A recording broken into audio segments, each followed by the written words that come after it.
તમામ નાગરિકોને વિનંતી છે કે કોઈ બી પ્રકારની પેટ્રોલ ડીઝલને લઈને સોશિયલ મીડિયા હોય કે વોટ્સએપના માધ્યમથી કે કોઈ બી ઓફિશિયલ જાણકારી વગર કોઈ બી પ્રકારની આ અફવાઓમાં આવીને ભાગદોડ કરવાની કોઈ બી પ્રકારની જરૂરિયાત નથી.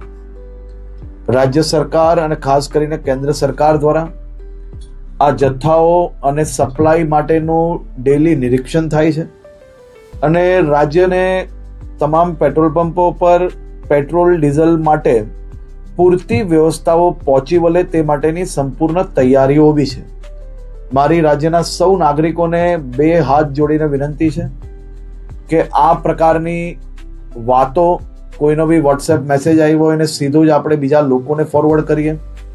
કોઈ બી પ્રકારની જાણકારી વગર સંપૂર્ણ માહિતી વગર પોસ્ટ મૂકીને આપણે આપણી જોડે જોડે હજારો લોકોને કારણ વગરના એમનો સમય વેડફીએ અને સાથે સાથે કોઈ બી પ્રકારે શહેરમાં કે રાજ્યમાં આ પ્રકારની ખોટી માહિતીઓ ફેલાવનાર લોકો પર બી આવનારા દિવસોમાં કડક પગલાં ભરવામાં આવશે.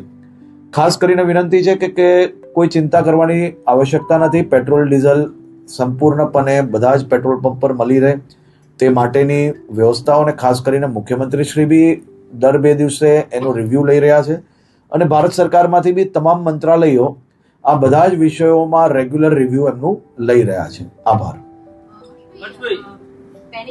ગુજરાતના દરેક નાગરિકોને અમે રાજ્ય સરકાર વતી ખાતરી આપવા માંગીએ છીએ કે ગુજરાત રાજ્યમાં પેટ્રોલ અને ડીઝલનો કોઈ પણ પ્રશ્ન નથી.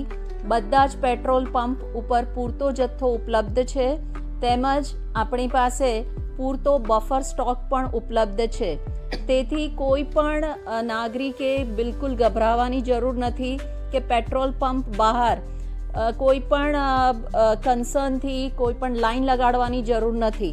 જ્યારે પણ પેટ્રોલ ડીઝલનો જેટલો જથ્થો જોઈએ એ પૂરતા પ્રમાણમાં ઉપલબ્ધ છે.